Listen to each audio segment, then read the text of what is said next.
गोविंद घोष जी का तिरोभाव तिथि पूजा महोत्सव भी है, हैं? गोविंद घोष कौन थे? हमारे श्री गुरु महाराज श्री गोविंद घोष जी के बारे में श्री गौर पार्षद चरितावली में वर्णन किया है कि ब्रज लीला में जो कलावती है, ये कलावती कौन है? ये कलावती राधा रानी के एक सखी है, जो कि श्री कृष्ण के गुणगान करके श्रीमती राधा रानी को सुनाती थी।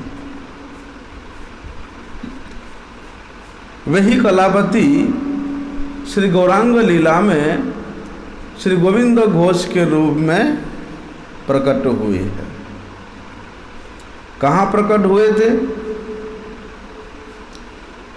अग्रद्वीप में इनका श्रीपाठ है और बोलते हैं ये उत्तर राढ़ी और शोक्र कायस्थ कुल में प्रकट हुए थे। और श्री गुरु महाराज इनके और दो भाई के बारे में भी वर्णना करते हैं कि श्री माधव घोष और श्री वासुदेव घोष भी इनके दो भाई थे। कलावती रसोल्लासा गुणतुंगा प्रजय स्थिता विशाखा कृतम गीतम गायन्ति स्वाद्यता मतः।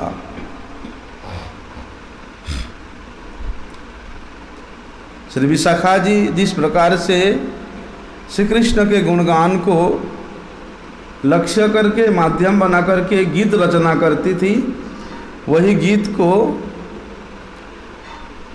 ये कलावती सखी गोविंद घोष जी श्रीमती राधा रानी को सुनाती थी।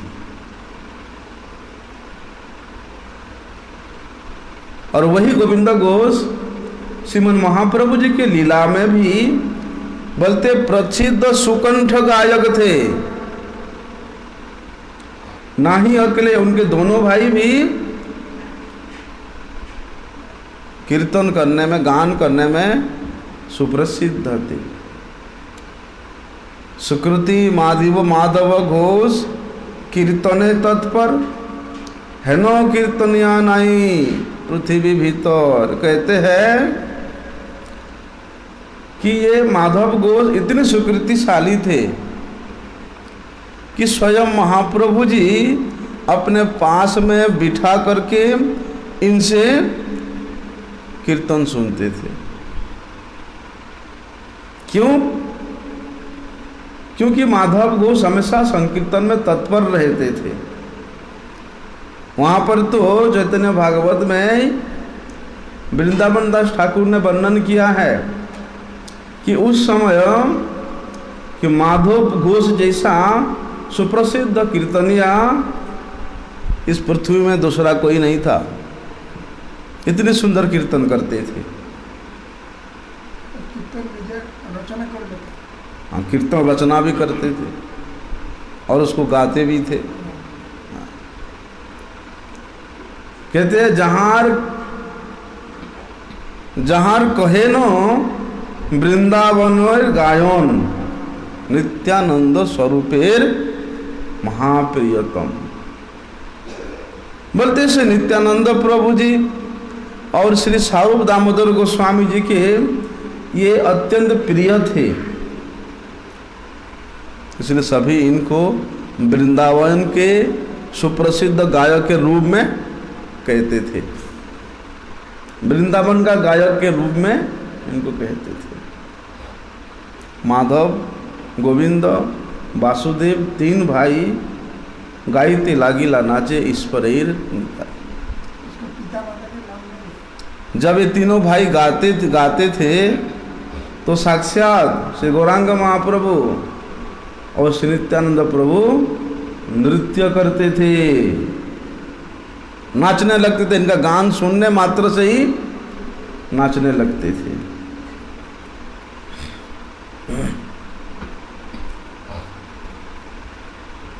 बोलते हैं गौड़ देश में प्रचार में आने के बाद श्रीमन महाप्रभु श्री नित्यानंद प्रभु के साथ इनके जो दो भाई थे माधव घोष और वासु घोष, क्योंकि श्रीमन महाप्रभु जी ने नित्यानंद प्रभु को कहा कि तुम गौड़ देश में जाके नाम प्रचार करो। तो श्रीमन महाप्रभु जी जब श्री नित्यानंद प्रभु श्रीमन महाप्रभु जी के निर्देश के अनुसार वे जब गौड़ देश में नाम संकीर्तन प्रचार करने के लिए आए, तो उसी समय माधव घोष के दोनों भाई, गोविंद घोष के दोनों भाई माधव घोष और नारायण घोष वासुदेव घोष भी नित्यानंद प्रभु के साथ गौड़ देश में गए। किंतु गोविंद घोष वही नीलाचल में ही श्रीमन महाप्रभु जी के पास रहे। प्रभु संगे रहे गोविंद पाइया संतोष। और श्रीमन महाप्रभु जी के साथ में रहने से कोई क्या असंतोष हो सकता है, हैं? और श्रीमन महाप्रभु जब स्वयं निर्देश कर रहे कि गोविंद आज कीर्तन सुनाओ,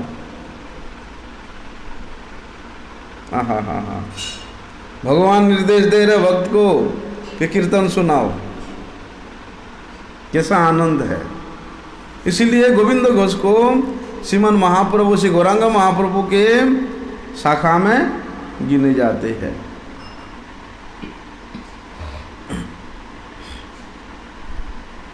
तो ये गोविंद घोष जी का श्रीपाठ कहाँ पर है?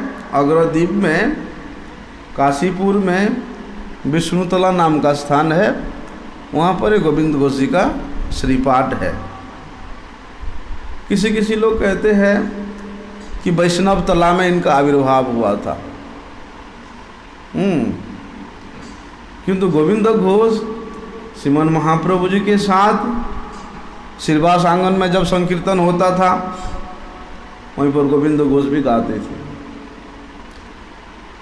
काजी का जब दलन हुआ था, उस समय जब नगर संकीर्तन करते करते श्रीमन महाप्रभु लाखों लोगों को लेकर के काजी का दलन करने के लिए जा रहे थे, उसी संकीर्तन में भी गोविंद घोष संकीर्तन कर रहे थे।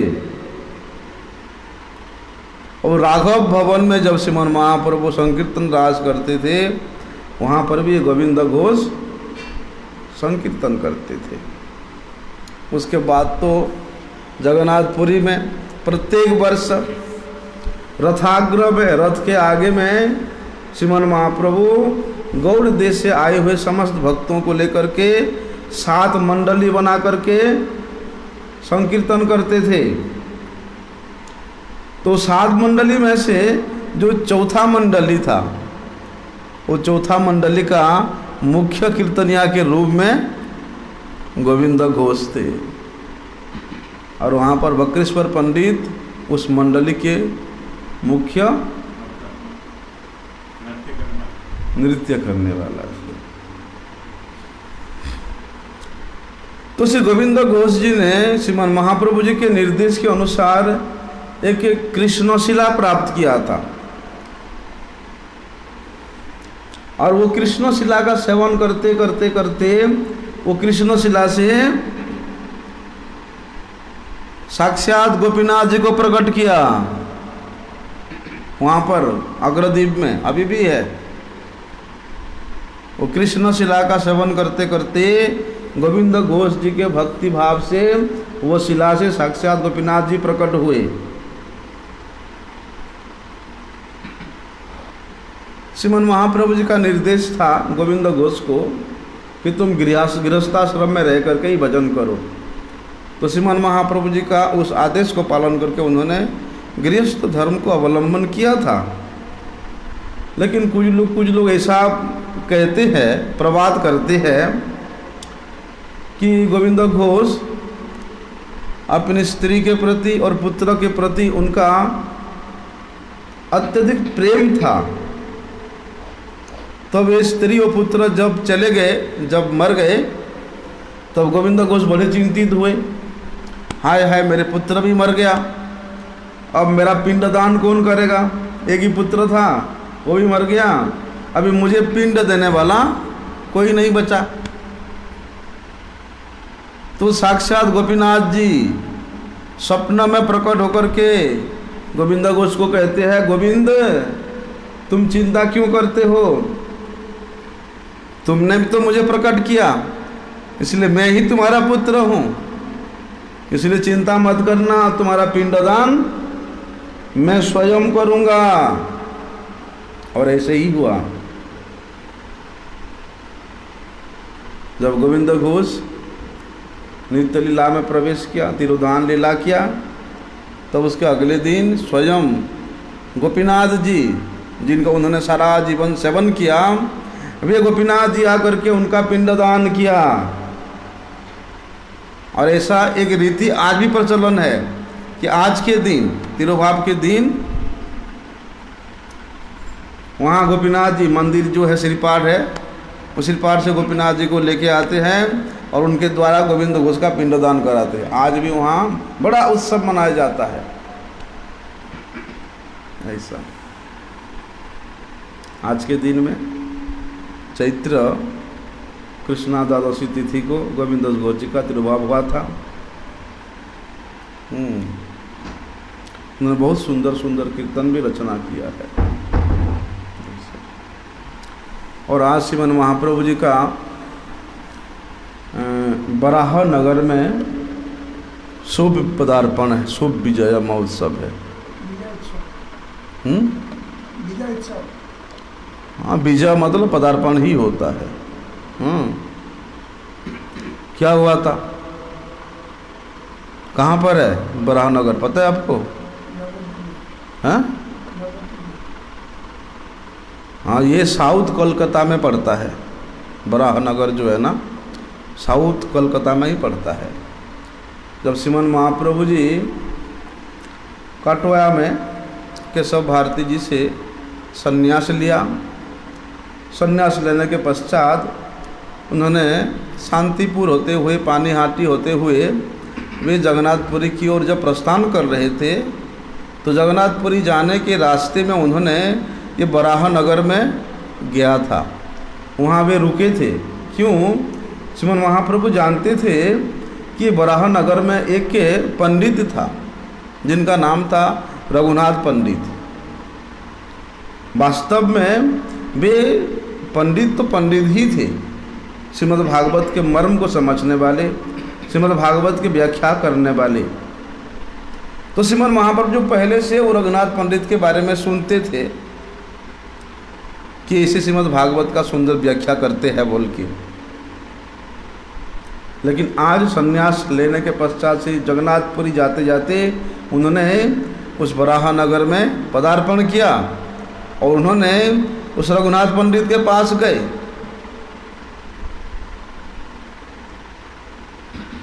और श्रीमन महाप्रभु जी ने उनसे आग्रह किया कि आप मुझे श्रीमद् भागवत श्रवण कराइए। तब रघुनाथ पंडित ने इतना सुंदर सत सिद्धांत स्वरूप रूप में श्रीमद् भागवत का श्रवण कराया। श्रीमन महाप्रभु जी बहुत प्रसन्न हो गए और रघुनाथ पंडित को कहते हैं, रघुनाथ तुम आज से शुरू श्री रघुनाथ पंडित नहीं, तुम्हारा नाम आज से होगा रघुनाथ भागवताचार्य के नाम से प्रसिद्ध होगा।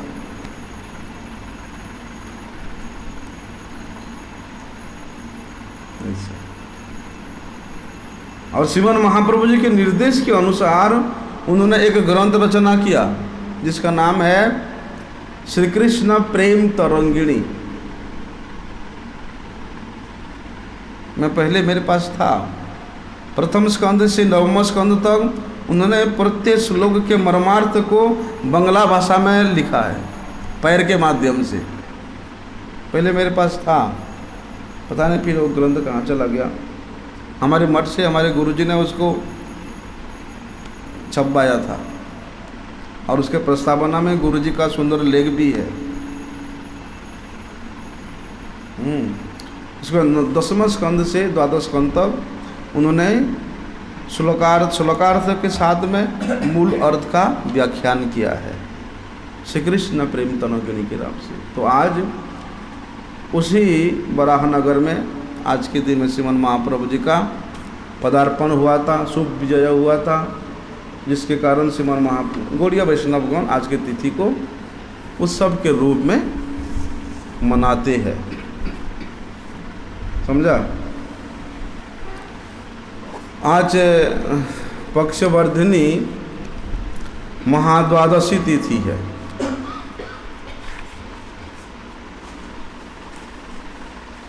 महाद्वादशी है ना? महाद्वादशी क्यों होता है?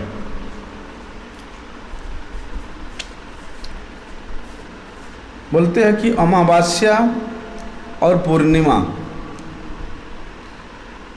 अमावस्या और पूर्णिमा संपूर्ण होकर के प्रतिपदा में अगर अल्प मात्र भी रहता है, स्थित रहता है, क्या रहता है, चाहे अमावस्या का थोड़ा समय रहे या चाहे पूर्णिमा का अल्प समय प्रतिपदा के दिन में रहे, तो उससे पहले वाली द्वादशी का नाम होता है पक्षवर्धिनी। तो ऐसी अवस्था में क्या करना चाहिए कि एकादशी का वर्जन करना चाहिए, एकादशी का परित्याग करके द्वादशी को ही उपवास करना चाहिए। और इस प्रकार के जो द्वादशी का व्रत होता है, ये बोलते हैं अशेष कलुष नाशिनी, समस्त प्रकार के पापों का विनाश करने वाली होता है। लेकिन इस प्रकार के द्वादशी व्रत को, महाद्वादशी व्रत को, पक्षवर्धिनी द्वादशी व्रत को त्याग करके जो लोग एकादशी का पालन करते हैं, उसके बारे में बताया है कि वे ही लोग 14 इंद्र पद तक, 14 बार इंद्र जब तक स्वर्ग में शासन करके पतन होता है, उतनी समय तक वे व्यक्ति नरक में रहता है। पक्षवर्धिनी महाद्वादशी को छोड़ करके अगर आप एकादशी करते हो, तो एकादशी का पालन करते हो, तो इसलिए जिस मास में पक्षवर्धिनी तिथि होती है, उसी मास में, उसी मास के नाम से जो भगवान का भी 12 मास में 12 नाम है, तो उसी मास के नाम से जो भगवान के नाम है, उसी नाम का भक्ति पूर्वक पूजन करना चाहिए। मतलब जिस महीना में पक्षवर्धिनी महाद्वादशी व्रत आता है, वो पूरे के पूरे महीना ही मंगलकर है, श्रेष्ठ है, उत्तम है।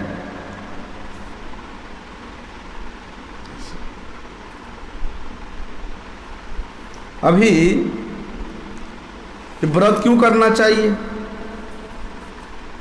व्रत करने का क्या उद्देश्य होना चाहिए, वो तो हम लोग श्रवण करेंगे ही। लेकिन जहाँ पर पक्ष की बात आता है, इसलिए शुद्ध एकादशी को ही व्रत उपवास करने का विधान शास्त्रों में बताया है। ये सबको ज्ञान नहीं होता है। जैसे भेड़ चाल होता ना, भेड़ चाल क्या होता है, एक भेड़ आगे चलता है, चाहे उसके आगे कांटा हो, गड्ढे हो, कुछ भी हो, वो रुकेगा नहीं, उसके पीछे पीछे सब जाके उस गड्ढे में। तो संसार के कर्मी लोग ऐसे करते हैं, अरे आज तो वही लोग एकादशी किए हैं, इसलिए हम भी आज एकादशी करते हैं। ऐसा नहीं, एकादशी पालन का विधि है, विधान है, जिसको हम सबको जानना चाहिए। एकादशी संपूर्ण एकादशी और विद्या एकादशी के नाम से 2 प्रकार से जाने जाते हैं। और विद्या में भी एक पूर्व विद्या होता है एक परविद्या होता है। पूर्वविद्या एकादशी में क्या होता है कि जो एकादशी दशमी से युक्त होता है, जो एकादशी दशमी मिश्रित होता है, वे पूर्वविद्या है। इसलिए पूर्वविद्या एकादशी को कभी भी व्रत नहीं करना चाहिए। दशमी मिश्रिता जो एकादशी है वो हमेशा परित्यज्य है, त्याग करने योग्य है।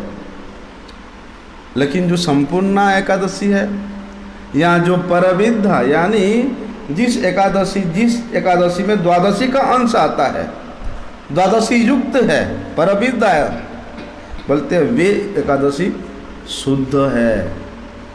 अशुद्ध होने के कारण वही द्वादशी को ही विशेष रूप से उपवास करना आवश्यक है, योग्य है। किंतु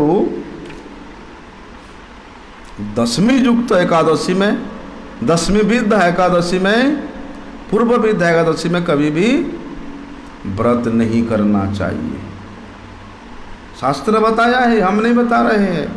एकादशी उपावसेत द्वादशी अथवा पुनः विमिश्राम वापि कुर्वीत न दशम्याम यथा क्वचि। शास्त्र निर्देश दे रहे हैं कि हे मनुष्यों, जिस एकादशी तिथि को दशमी युक्त होता है, चाहे किंचित मात्र समय भी, एक क्षण मात्र समय भी अगर दशमी युक्त है तो उस एकादशी व्रत को नहीं करना, परित्याग करना। और एकादशी उपावसे द्वादशी अथवा पुनः, और एकादशी तिथि में, द्वादशी तिथि में, व्रत के दिन में अगर द्वादशी का लेश मात्र समय भी आता है तो वे हमको पालन करना आवश्यक है। वो कैसे हम जानेंगे कि दशमी विद्या है या द्वादशी विद्या है? अरुणोदय काल में, अरुणोदय काल किसको कहते हैं? सूर्य उदय होने से 4 दंड पहले। 4 दंड कितना होता है? 1 घंटा 36 मिनट होता है। तो ये 1 घंटा 36 मिनट के अंदर में अगर दशमी आती है, दशमी का लेश मात्र समय उसमें युक्त होता है, तो वे एकादशी पूर्व दोष विद्या होता है। पूर्व विद्या होने के कारण, दोष से युक्त होने के कारण उसको बोलते पूर्ण रूप से वर्जन करना चाहिए। और द्वादशी मिश्रित एकादशी को सर्वथा निष्ठापूर्वक पालन करना चाहिए। द्वादशी मिश्रिताग्राह्य सर्वत्र एकादशी तिथि ही, बोलते सारे संसार के लोगों को ये उद्घोषणा किया जाता है कि द्वादशी युक्त व्रत को ही हमेशा पालन करना। नारद जी ने नारद पुराण में वर्णना किया है कि द्वादशी दशमी युक्ता यत्र शास्त्रे प्रतिष्ठिता न तत्शास्त्राहम मन्ये यदि ब्रह्मा स्वयं वदेत। अगर किसी शास्त्र में ऐसा वर्णन है, कैसा वर्णन है कि चाहे एकादशी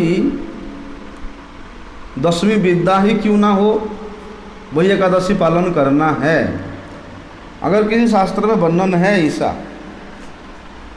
वैसे तो वर्णन तो नहीं आता, तो नारद जी कहते हैं कि मेरे पिता ब्रह्मा जी भी अगर ऐसे बात बोलते हैं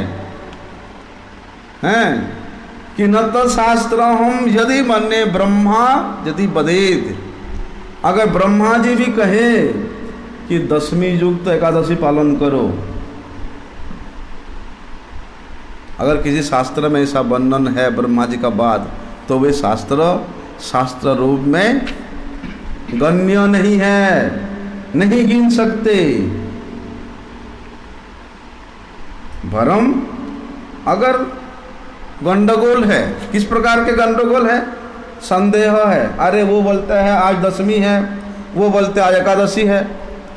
होता ना, जैसे काल हुआ, कल तो इस्कॉन वालों ने काल एकादशी पालन किया, गौड़िया मठ वाले आज पालन कर रहे हैं, वो अपना प्रमाण दिखा रहे, ये अपना प्रमाण दिखा रहा है, गंडगोल हो रहा है। उसके बाद में संदेह हो रहा है। तो छोड़ो सारी संदेहों को, ना तो एकादशी में करो, ना दशमी विद्या में करो, सीधे सीधे द्वादशी को व्रत करो और त्रयोदशी को उसका पारण करो। यही विधि है। पद्म पुराण में ब्रह्मा जी को भगवान बता रहे हैं। क्या बता रहे हैं कि हे ब्रह्मा जी, मैं एक बड़ी सत्य बात बता रहा हूँ, बड़ी गंभीर बात बता रहा हूँ, तुम सुनो। ये जो एकादशी है, कौन सा एकादशी? दशमी विद्या एकादशी। उस दशमी विद्या एकादशी को जो पालन करता है, उसने दैत्यों के शक्ति को, दैत्यों के बुद्धि को वर्धित करता है।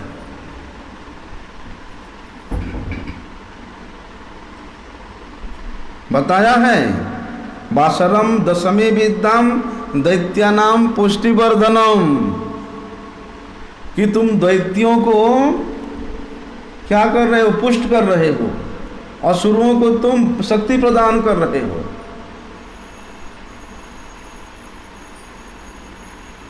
वहाँ वर्णन है एक जगह में ब्रह्म पुराण में कि धृतराष्ट्र अपनी पत्नी कौन थी बताओ?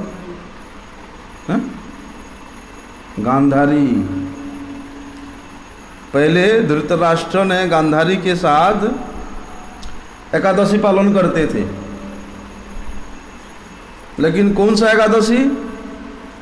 दशमी विद्या एकादशी पालन करते थे। हाँ, और दशमी विद्या एकादशी पालन करने के कारण 100 पुत्र तो हुआ उनका, लेकिन सारी के सारी पुत्र असुर स्वभाव वाले थे और सब के सब नाश को प्राप्त हुए, सबके सब मृत्यु को प्राप्त हुए, सबका विनाश हुआ। मतलब इतना सांघातिक है दशमी विद्या एकादशी पालन करना। स्कंद पुराण में तो स्पष्ट रूप से बता दिया है कि ये सशंति दिनम विष्णुर दशमी वेददूषितम ज्ञेयस्ते पाप पुरुषः शुक्र माया विमोहिता, कि जो लोग दशमी विद्या एकादशी को व्रत रखते हैं, दशमी विद्या दूषित हरिवासर का उपवास करते हैं, उनके लिए कह रहे हैं, बोलते वे सब पाप पुरुष हैं। उनके बुद्धि को शुक्र माया हरण कर लिया है, मोहित कर लिया है। एकादशी व्रत करने से क्या होता है? सब कुछ प्राप्त हो जाता है ना? लेकिन वहाँ बताया है कि शुक्राचार्य के माया के द्वारा वे मोहित हो जाते हैं, अगर उसमें थोड़ा सा भी त्रुटि आ जाता है तो। इसलिए बड़ी सावधानी के साथ क्या करना चाहिए? शुद्ध भक्त चरण रेणु भजन अनुकूल। शुद्ध भक्त जन जिस विधि से, जिस मार्ग से, जिस उद्देश्य से व्रत का पालन करते हैं, हरि भजन में प्रवृत्त होते हैं, उसी विधि उसके उनके पदांकानुसरण करते हुए हम लोगों को भक्ति के मार्ग में व्रतों के माध्यम से आगे बढ़ना चाहिए। शास्त्र में क्या वर्णन है, शास्त्र में क्या वर्णन नहीं है, उसका विचार करने का सामर्थ्य हमारा नहीं है। इसलिए विशेष रूप से हमारे गौड़ीय मठ के जो अनुयायी जन हैं वो लोग क्या करते हैं, महाजन जेनो गत स पंथा, महाजनगण हमारे हमारे हमारे पूर्व आचार्यगण जिस पद का अनुसरण किया उसी पद के अनुसार प्रविष्ट होकर के उनके अनुचर जन भी भक्ति का क्रिया करते हैं। इसलिए क्या उद्देश्य होना चाहिए, शास्त्रों में तो बता दिया है। एकादशी व्रत करने से रोग मुक्ति होता है, स्वर्ग में स्वर्गवास होता है, मोक्ष प्राप्ति होता है, रोगों से मुक्ति होती है, पापों से मुक्ति होती है, दुख का निवृत्ति होता है। ऐसा शास्त्रों ने तो बताया है। हमारे गुरुजी एक बात बोलते थे, एकादशी महात्म्यों में जितने भी प्रसंग है कि एकादशी व्रत, ये एकादशी पुत्रदा एकादशी करोगे तो पुत्र प्राप्ति होगा, मोक्ष होता है एकादशी करोगे तो मोक्ष प्राप्ति होगा। सबका अलग अलग महिमा शास्त्रों में पुराणों में वर्णन है। लेकिन गुरुजी कहते थे जिस प्रकार एक बच्चा जो कि बीमार पड़ा है, अभी उसको डॉक्टर दिखाया, डॉक्टर ने उसको दवाई दिया, लेकिन दवाई कड़वी है, बच्चा खाने को राजी नहीं है कि हम दवाई नहीं खाएगा, लेकिन बच्चा का लोभ है रसगुल्ला खाने में। तो उसके माता पिता बोलते हैं देख बेटा ये दवाई खाएगा तो तुमको ये रसगुल्ला मिलेगा। अब रसगुल्ला के लोभ से वो बच्चा दवाई खाता है।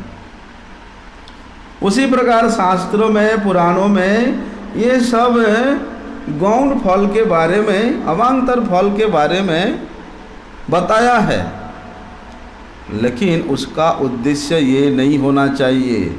उद्देश्य क्या होना चाहिए कि केवल मात्र भगवान के प्रीति के लिए, भगवान के प्रति प्रेम भक्ति प्राप्त करने का उद्देश्य लेकर के ही एकादशी व्रत पालन करना चाहिए। इस प्रकार के सुबुद्धि कहाँ से आता है? शुद्ध भक्तों की संग में, शुद्ध भक्तों के अनुगत्य में, शुद्ध भक्तों के निर्देश के अनुसार अगर हम इसका पालन करेंगे तो कहते हैं क्या ये रोग मुक्ति, क्या ये सारी पाप मुक्ति, अरे चतुर्वर्ग धर्म अर्थ काम मोक्ष, ये चतुर्वर्ग भी आकर के उस शुद्ध भक्त के अनुगत्य में पालन करने वाला व्यक्ति के पास अगर ये मोक्ष तक आता है, चतुर्वर्ग भी आता है, तो वे उसको तुच्छ समझता है। लेकिन संसार के लोग एक बार एकादशी किया, अरे देखा वो महात्मा ने बोला था कि एक एकादशी पालन करोगे तो तुम्हारा वो रोग ठीक हो जाएगा। अरे सच में मैंने एकादशी पालन किया, मेरा रोग तो ठीक हो गया। उसके बाद वो इसी रोग ठीक करने के लिए ही एकादशी करेगा।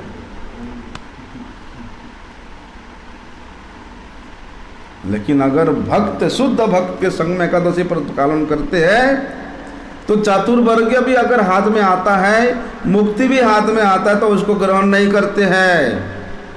वहाँ तो केवल श्री कृष्ण के प्रति सुनिर्मल भक्ति जागृत करने के लिए, श्री कृष्ण के प्रति सुनिर्मल प्रेम जागृत करने के लिए ही एकादशी व्रत पालन करना आवश्यक है।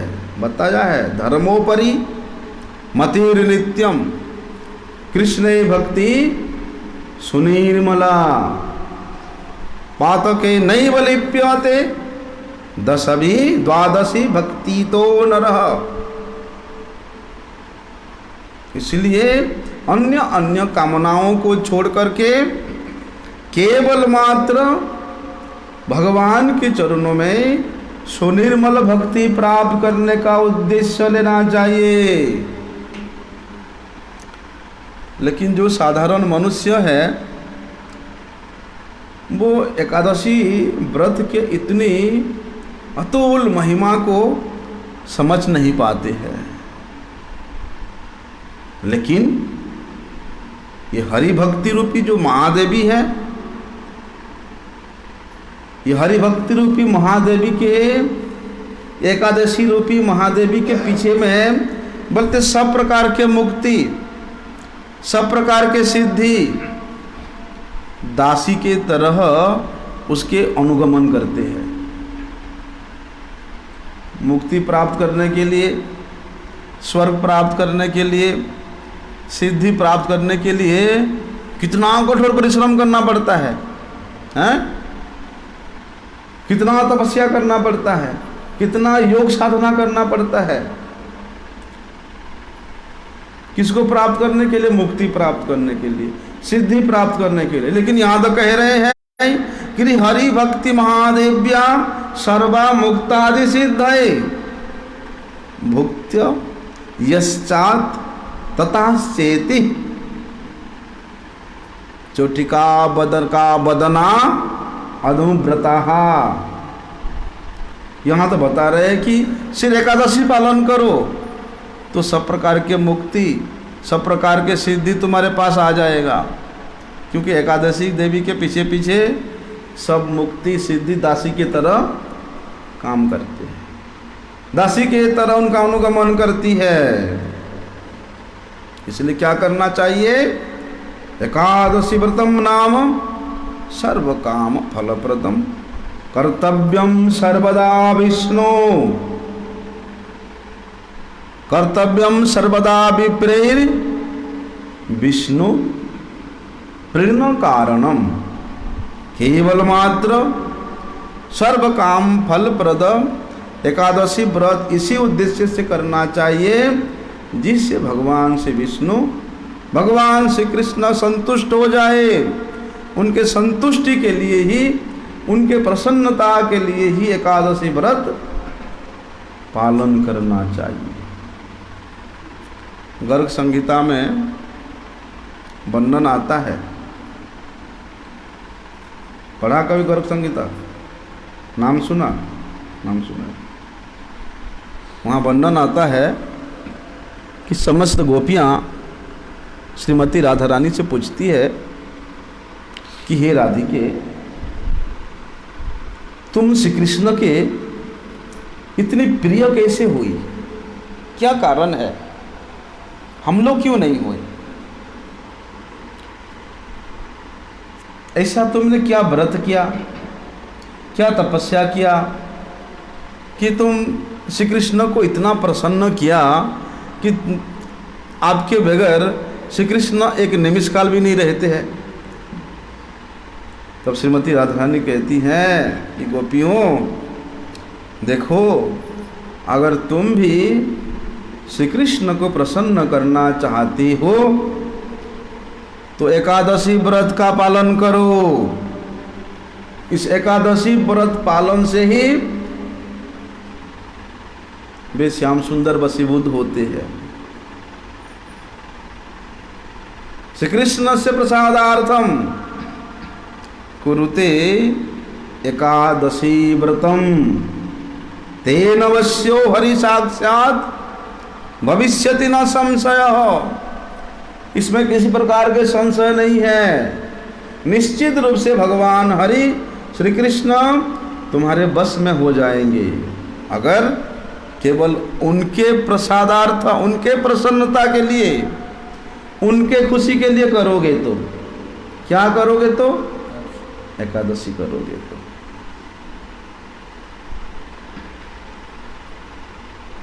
बोलते वे प्रसन्नता होने से अपने आप तुम्हारे सबके वशीभूत हो जाएंगे। इसलिए शास्त्रों में एकादशी के उस गौण फल को बताने पर भी पाप मुक्ति, मोक्ष प्राप्ति, स्वर्ग लाभ, रोग मुक्ति, ये सब बताने पर भी बताया है एकादशी के संबंध में, शास्त्रों में बताया है। लेकिन क्यों बताया है वो हम लोगों को विचार करना चाहिए।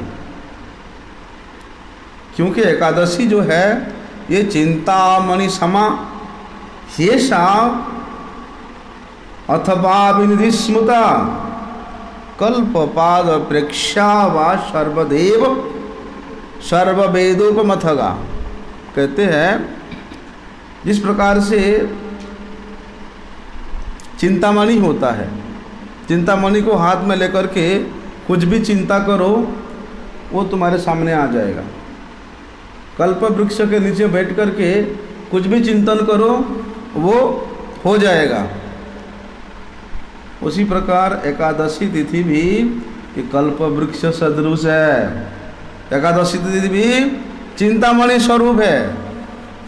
एकादशी पालन करने वाला व्यक्ति जो चाहेगा, पाप मुक्ति चाहेगा, मोक्ष प्राप्ति चाहेगा, स्वर्ग लाभ चाहेगा, रोग मुक्ति चाहेगा, वो तो हो जाएगा। लेकिन वे मूर्ख है जो कल्प वृक्ष के नीचे बैठ करके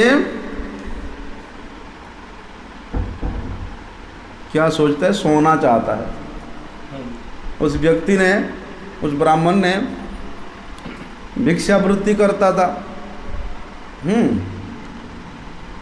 किसी गांव से भिक्षा करके वापिस आ रहा था। वैशाख मास का बड़े गर्मी था, तो जंगल में उसने एक घने वृक्ष के नीचे छाया था, वहाँ बैठ गया। सोचता है बैठ तो क्या, बड़े प्यास लग रहा है, थोड़ा सा पानी होता तो पानी पी के मेरा तृप्ति होता। अब कल्प वृक्ष के नीचे बैठा है, चिंता किया, पानी आ गया, पानी पिया पेट भर के। अब सोचता है कि थोड़ा सा कुछ बिस्तरा जैसा होता तो आराम से थोड़ा देर लेट जाता। बिस्तरा आ गया, लेट गया। अब लेटे लेटे सोच रहा है मैं सो तो जाऊंगा, लेकिन एक घने जंगल में अगर कोई हिंस्र जंतु, कोई बाघ आ गया वो तो मुझे खा जाएगा। कल्प वृक्ष के नीचे बैठे बैठे बाघ का स्मरण किया, बाघ आ गया और उसको खा भी गया। लेकिन उस बंदा को पता नहीं है कि वो कल्प वृक्ष के नीचे बैठा हुआ है। इसी प्रकार एकादशी देवी भी कल्प वृक्ष सदृश है। वहाँ बैठ करके ये चाहोगे, उस एकादशी व्रत को पालन करके रोग मुक्ति चाहोगे, मोक्ष प्राप्ति चाहोगे, स्वर्ग लाभ चाहोगे, पाप मुक्ति चाहोगे, वो तो मूर्खों का काम है। जैसा उस ब्राह्मण जैसा। इसलिए कहते हैं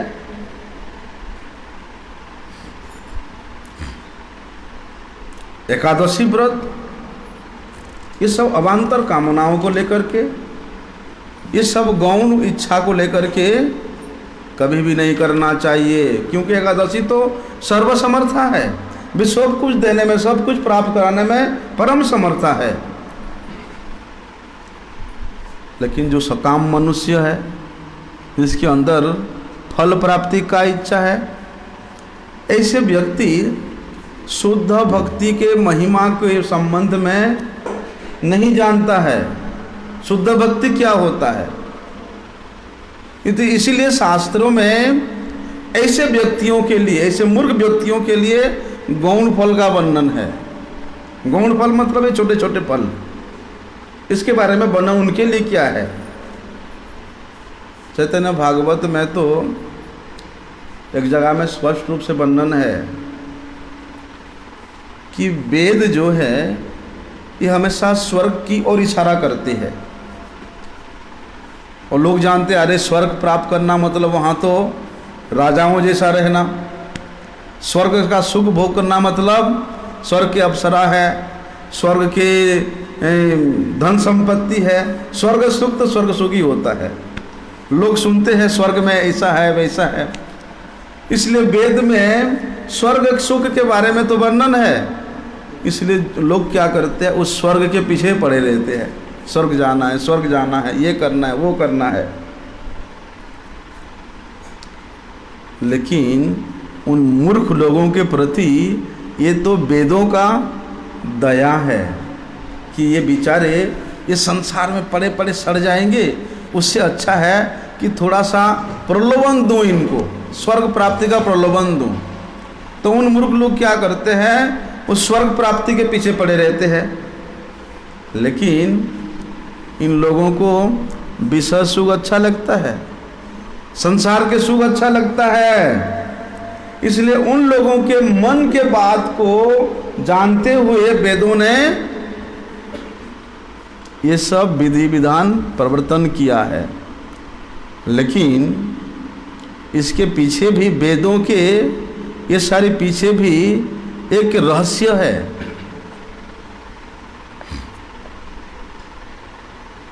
जैसे गंगा स्नान करने से क्या होता है, सब प्रकार के पाप नष्ट हो जाता है। हरि भक्ति करने से क्या होता है, हरि नाम जप करने से क्या होता है। इन लोगों के हिसाब से धन की प्राप्ति होती है, पुत्र की प्राप्ति होती है। लेकिन इस प्रकार के गौण फल का आशा दिखा करके वेद क्या करती है, उन लोगों को गंगा स्नान में, हरि नाम संकीर्तन में प्रवृत्त कराती है। लेकिन वस्तु का तो एक धर्म है, गंगा स्नान करने, गंगा का एक वस्तु धर्म है, हरि नाम का एक वस्तु धर्म है। उसके प्रभाव के कारण उनमें धीरे धीरे धीरे धीरे भक्ति आने लगती है, हरि भक्ति आने लगती है। लेकिन वेदों के मुख्य अभिप्राय क्या हुआ है कि ये छोटे छोटे फल दिखा करके उनको किसी ना किसी प्रकार से कल्याण के पथ पे ले जाना। क्योंकि वेद, शास्त्र, पुराण ये मनुष्यों के अकल्याण के लिए नहीं है, कल्याण के लिए है। लेकिन जो लोग उसको उल्टे प्रकार से समझना चाहते हैं उनको उसी प्रकार से वहाँ लगाए हैं। जो लोग सीधे प्रकार से समझना चाहते हैं उनको सीधे सीधे हरि भक्ति में लगाते हैं। ऐसा है, इसलिए आसानी से उनको वेद की अभिप्राय वस्तु भक्ति प्राप्त हो जाती है। इसलिए एकादशी व्रत विशेष रूप से क्या होता है, कैसा होता है, क्या उद्देश्य है, क्या विधि है, क्या नियम है, उसको हम लोगों को जानना चाहिए। और ये जानने का शिक्षा केवल शुद्ध भक्तों के संग से ही प्राप्ति होगा। हमारे गुरुजी तो कहते हैं कि उपवास कैसे करना है। उपवास के दिन सभी प्रकार के पापों से निवृत्त होकर के क्या करना है, भगवान के निकट वास करना है। भगवान के निकट क्यों? क्योंकि भगवान सब गुण के आलय है, समस्त प्रकार के जितने भी गुण है उसका वे आलय है। इसलिए इतनी गुणों के आलय सदृश भगवान के पाद पद्मों के निकट वास करने से यथार्थ उपवास होता है। केवल भोजन त्याग देने से, निराहार रहने से वास्तविक व्रत नहीं होता है। व्रत होता है कि उपावृतस्य पापेभ्यो यस्तु वास गुणैः उपवास सविज्ञेयो नुपवासस्तु लंघनम। शास्त्र बताया है कि विशेष रूप से समस्त प्रकार के मन से, वाणी से और शरीर से समस्त प्रकार के पापों से निवृत्त होकर के सर्व गुण गुणालय भगवान श्री हरि के निकट, मतलब उनके नामों के निकट, उनके नामों को आश्रय करके, उनके कथा को आश्रय करके, उनके सेवा को आश्रय करके रहने का विधान है। वास्तव में यही एकादशी है। और जो शुद्ध वैष्णव होते हैं उनका एकादशी तो प्रत्येक दिन ही होता है। आगे का भी सकल श्रवण करेंगे। वांछा कल्पतरुभ्यश्च कृपा सिंधुभ्यैव च पतितानं पावनेभ्यो वैष्णवेभ्यो नमो नमः।